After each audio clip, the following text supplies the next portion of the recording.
Bonsoir à tous et bienvenue sur Monaco Info. Je suis ravi d'être en votre compagnie en ce lundi de Pentecôte. Il s'en est passé des choses ce dimanche avec une grosse journée sportive. Cauchemardesque pour Charles Leclerc en F1 qui n'a pas pu prendre le départ à cause d'un problème mécanique sur sa voiture. Nous reviendrons sur cette 78e édition avec l'analyse de notre expert et commentateur Franck Phillips. Nous écouterons la réaction du souverain, satisfait du retour du Grand Prix dans les rues de la Principauté, mais bien sûr attristé par la mésaventure du pilote monégasque. Charles Leclerc, que nous écouterons également. Il nous fera son analyse à chaud. C'était une journée cauchemardesque pour lui. En revanche, c'était une soirée de rêve pour les footballeurs monégasques qui finissent 3e devant Lyon. Ils obtiennent donc l'Europe au bout de leurs pieds pour la saison prochaine. Nous verrons tout cela avec le directeur sportif de l'AS Monaco Football, Paul Mitchell. Nous allons d'ailleurs commencer par ce qui a permis de rendre le sourire aux supporters monégasques, le foot. Je vous le rappelle, c'était la dernière journée du championnat de Ligue 1 avec un suspense de dingue. Lille gagne son match et est donc champion de France. Paris est 2e. Monaco, et c'est ce qui nous intéresse maintenant, garde sa 3e place malgré un match nul 0-0 face à Lens. Nous sommes dimanche en fin de soirée. Monaco n'arrive pas à scorer. Il ne faut surtout pas à ce moment-là que l'équipe de Lyon remporte sa rencontre. Sinon, Monaco se retrouvera à la 4e place au classement et donc pas de Champions League la saison prochaine. Pourtant, Lyon face à Nice mène à la mi-temps 2-1.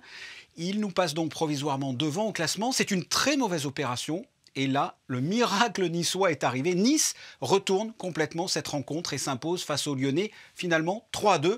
Le match nul des Monégasques suffit pour conserver cette 3e place au classement. Monaco est par conséquent qualifié pour les barrages de la Champions League, voire directement qualifié si Manchester United remporte la Ligue Europa mercredi soir face à Villarreal.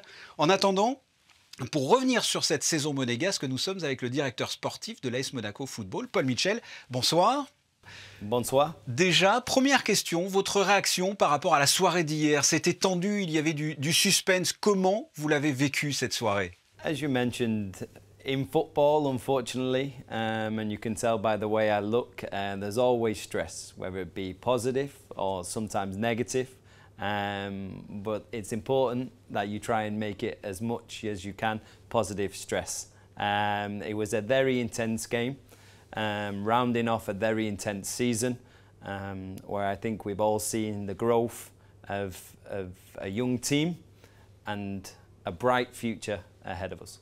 Ça a été compliqué après la défaite en Coupe de France de se remettre dans la partie pour la dernière journée de championnat. I think I have to give great credit to the team, to the staff.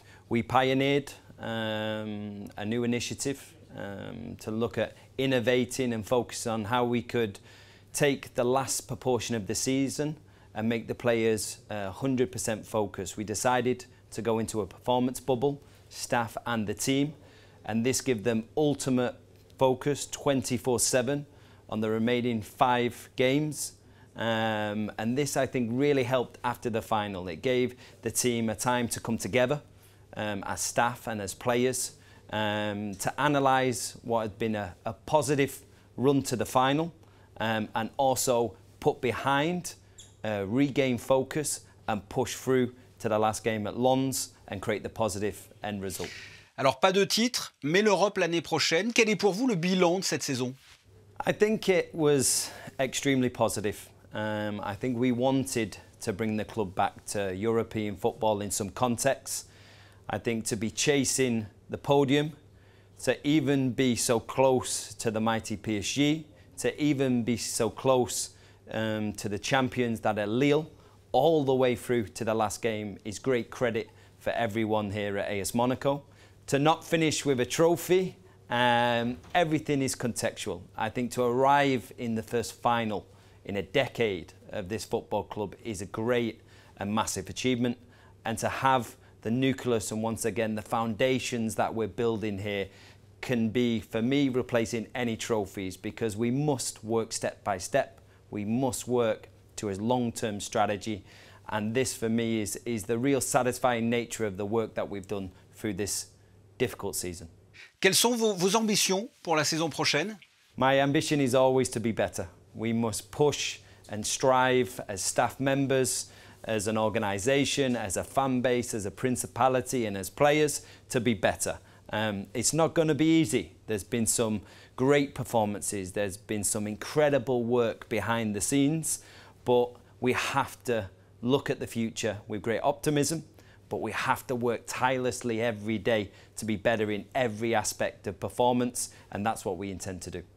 Un mot sur le mercato. Vous avez déjà des objectifs, sachant que vous avez l'Europe en ligne de mire? Yes, it's the same as every mercato. It's an opportunity to increase the capacity of the squad. And once again, that's not going to be easy. There's been some holistically good performers and great performances throughout the course of the season by the whole squad. It's been very much a team effort. But once again, I must look on the mercato, see if there's an opportunity to strategically invest, not only for the now, but for the future, to allow the team to perform better, to give the coach more tools to do his job better and improve this young group and try and raise our levels again. Parlez-moi de Niko Kovac et ce qu'il a apporté au club à son arrivée et puis de son avenir aussi, bien sûr. I think he brought great energy, he brought great charisma, he's brought intensity.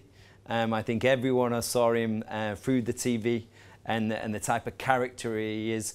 And most of all, he's brought integrity. He's a great human being, he's a great man, and I think we're very lucky here at AS Monaco, we're very lucky in the Principality to have someone like Niko Kovac with his human skills and also his high-level coaching skills to be part of our organisation. Dernière question, comment vous la voyez la saison prochaine? I think the next season, like every season, will be a challenge to improve, a challenge to be better. And we have to come back. I spoke to the players before they left today and I said, we've set the standard. You know, we can't fall below this. We must continue to ask more of ourselves as individuals and more of ourselves as a collective, as a whole organisation. So, of course, seasons are never without challenges, but we have to tackle them like we've done this season, head on, with the right integrity and with the attitude to bring this club right back to the very top level. Merci Paul Mitchell et bravo pour la saison. Merci. Une saison qui s'annonce donc passionnante l'année prochaine, mais sans Stevan Jovetic. Monaco ne renouvelle pas, c'est officiel, le contrat de l'attaquant monténégrin. On referme cette page football pour ouvrir une page Grand Prix. Vous avez peut-être suivi cet événement en direct sur Monaco Info. Nous allons revenir sur les moments forts de cette étape mythique du championnat du monde de F1 avec notre commentateur et spécialiste automobile, Franck Phillips. Voici son entretien. Franck Phillips, bonsoir. Tout d'abord, félicitations pour ces 3 jours. On peut dire que vous avez bien tenu la baraque avec Frédéric Elion pour les commentaires. C'est un résultat catastrophique pour Charles Leclerc, mais pas si mauvais pour Ferrari finalement. Bonsoir et merci. Première expérience pour moi pour commenter le Grand Prix de F1 cette année. Oui, c'est une énorme désillusion de voir Charles pas prendre le départ, surtout avec la belle pole qu'il nous fait et peut-être à cause de cette belle pole, justement, la petite erreur de cette touchette qu'il a envoyée dans le rail, justement, est peut-être la conséquence. Alors, c'est pas la boîte de vitesse, finalement, contrairement à ce qu'on pensait. Non, c'est vrai qu'à chaud, lorsqu'on a vu tout l'événement se dérouler, on a pensé que c'était la boîte de vitesse. Et d'après les explications de Mattia Binotto après le Grand Prix, visiblement, ça serait une pièce de la transmission, mais du côté gauche de la voiture de Charles. Donc c'est pour cela qu'on ne peut pas mettre en cause tout à fait la petite touchette, mais c'est une petite conséquence sans vraiment savoir, mais c'est pas du tout la boîte de vitesse. Alors finalement, tout s'est joué hors de la piste, j'ai envie de dire. Charles Leclerc qui prend pas le départ, Bottas qui était deuxième, qui reste dans les stands bloqué à cause d'un changement de pneu. Ça se joue en dehors de la piste. Oui, alors il est évident que Monaco est assez réputé pour que beaucoup de choses se passent dans la pit lane. Là, on voit que Charles donc, ne prend pas le départ, ça a une incidence directe sur la pole position et sur le départ. Après, Max Verstappen part tout seul. Il a la voie ouverte pour dérouler sa partition sur le Grand Prix. Et effectivement, on voit que Valtteri Bottas a un problème sur la roue avant droite. Alors, il se pourrait peut-être que c'est des suppositions qui ont été aussi un petit peu développées, qu'il aurait eu un peu le même contact qu'a eu Charles sur le rail du deuxième S de la piscine. Et juste à la sortie de cet impact, enfin léger impact, il semblerait que le choix de changer de pneumatique, de stratégie, ait bloqué la roue. Que la roue était chaude et ça ait bloqué la roue. Avant de poursuivre, Franck, je propose d'écouter un entretien avec le prince Albert II à l'issue du Grand Prix. Évidemment, c'est un formidable week-end que nous avons passé parce que la Formule 1 et les épreuves annexes sont revenus à Monaco. Il y avait du public, il y avait une belle ambiance. Le temps était heureusement de la partie, mais malheureusement, évidemment, ce qui est arrivé à Charles Leclerc, c'est évidemment extrêmement dommage. Et je pense qu'il a une revanche à prendre. Et nous l'attendons l'année prochaine et les années suivantes, bien sûr, pour d'autres succès. On l'espère en tout cas et on y croit. C'était un entretien recueilli par Émilie Rousseau. Le prince, forcément triste. Vous étiez dans quel état d'esprit quand vous êtes dans votre cabine de commentateur et que vous commentez ce qui se passe pour Charles Leclerc? Alors, je pense comme beaucoup de gens à Monaco, déjà, en premier lieu, et puis le nombre de fans que peut avoir Charles, on était très déçus. On ne comprenait pas ce qui se passait dans le box, quoi. Donc c'est vrai que c'est une grosse illusion. Après 4 années où Charles essaye. Cette année, il faisait la pole. On y croyait tous. Le fameux rendez-vous à Sainte-Dévote. Et finalement, il n'a pas eu lieu. Et voilà, on se dit que peut-être l'année prochaine, il faudra prendre un peu plus de précautions pour finalement boucler la boucle. Alors la population monégasque forcément déçue, les tifosi aussi. On écoute Charles Leclerc, son analyse à chaud. Une journée très compliquée, un week-end qui n'avait pas bien commencé avec un problème à la boîte de vitesse, ensuite le crash hier. Mais bon, avec une pole position, donc voilà, on a checké toute la voiture, tout allait bien et j'ai fait la moitié du tour pour aller sur la grille, tout se passait bien et ensuite il y a quelque chose qui a cassé juste avant le tunnel, donc on ne sait pas encore ce que c'est, on va analyser et on verra, mais c'est sûr que c'est très difficile. Très difficile pour Charles Leclerc, évidemment. Ça laisse un boulevard, finalement, pour Max Verstappen, le vainqueur de ce Grand Prix. C'est pratiquement une petite course pour lui dominicale, hein. Plus Charles Leclerc, plus Bottas. Oui, alors petite course, c'est pas vraiment une promenade pour aller au Larmoto, hein, je veux dire. On déboule quand même à 280 km/h à la sortie du tunnel du Fairmont, donc on peut considérer ça comme une petite promenade, mais oui, en fait, il est plutôt tranquille, disons. Voilà, on va dire qu'il n'a pas eu vraiment de soucis à gérer sur sa course, si ce n'est de faire attention et de se concentrer au maximum. Parce que Carlos Sainz, il faut voir qu'à un moment donné, Carlos Sainz avait un gap pour revenir vers lui, il était revenu à 3 secondes, et les pneus avaient une deuxième vie. Et donc il fallait aussi qu'il soit très vigilant parce que Sainz avait aussi approuvé que la Ferrari sur ce week-end était performante. Donc voilà, il a fait sa petite course, on va dire, mais pas si tranquille que ça. À noter quand même que la compétition, elle se joue aussi derrière, mais loin derrière, avec le seul dépassement, Mick Schumacher et Mazepin dans la même écurie. Oui, il a failli avoir 2 batailles, on va dire, le haut du sommet et on va dire le fond de la vallée. Voilà, oui, il est évident que les pauvres, ça a été le seul on va dire, dépassement un petit peu hasardeux plus que des 18 concurrents sur l'épreuve. Ouais. Mais bon, voilà, ça restera la petite anecdote de ce 78e Grand Prix de Monaco. Et ce Grand Prix qui est complètement chamboulé en termes de classement de pilotes et constructeurs. Alors oui, on a vu que Mercedes, hormis le problème de Valtteri Bottas, Lewis Hamilton était très embêté ce week-end. Il n'arrivait pas à faire marcher sa voiture.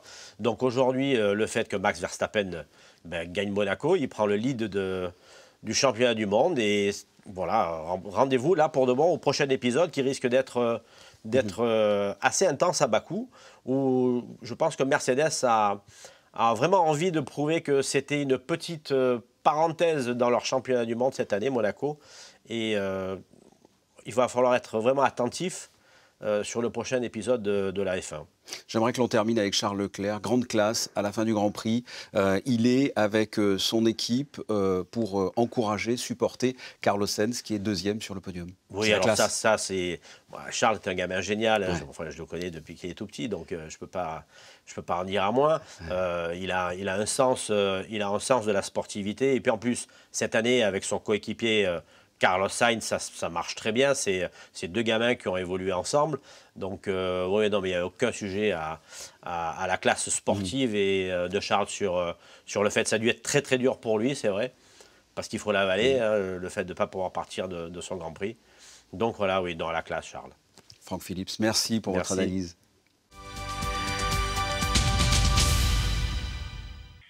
Voilà ce que l'on pouvait dire de la partie sportive. Parlons de la partie économique du Grand Prix. On le sait, c'est une manne importante pour les commerces monégasques. Ricardo Giraudy, bonsoir. Bonsoir.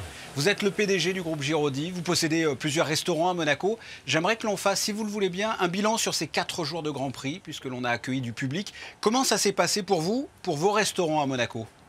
Disons que pour un Grand Prix, c'était pas au top, comparé évidemment au Grand Prix que l'on connaît, mais surtout pour l'activité économique qu'on a vécue cette dernière semaine, c'était quand même une bouffée d'oxygène, je pourrais dire. On est plus ou moins entre moins 50 et moins 60 sur le chiffre d'affaires des Grands Prix que l'on connaissait, au fait. Que l'on connaît habituellement. Est-ce que vous avez pu remarquer d'où venaient les touristes, si c'était une clientèle purement francophone venant de l'Hexagone ou une clientèle plus étrangère? Oui, c'est surtout une clientèle beaucoup plus locale, c'est-à-dire on imagine que c'est une clientèle italienne, française. Beaucoup d'habitués au fait qui connaissent Monaco, beaucoup d'Italiens qui ont des maisons aussi ici, beaucoup des gens qui pouvaient faire le voyage court, tout simplement. En termes de pouvoir d'achat, on est sur la même clientèle que les autres années? Au niveau du ticket moyen, on a eu de bons retours. C'est-à-dire que nous, on n'a pas augmenté nos prix dans mes établissements, très très peu. On n'a pas essayé de jouer l'histoire du Grand Prix où on fait des menus fixes et tout ça.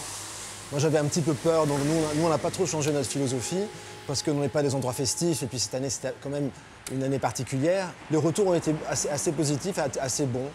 Donc les plus gros établissements ont marché, ceux qui sont un peu plus branchouilles ont bien marché, et ceux qui sont un peu plus traditionnels ou plus locaux, évidemment, ils ont fait plus ou moins le même chiffre d'affaires.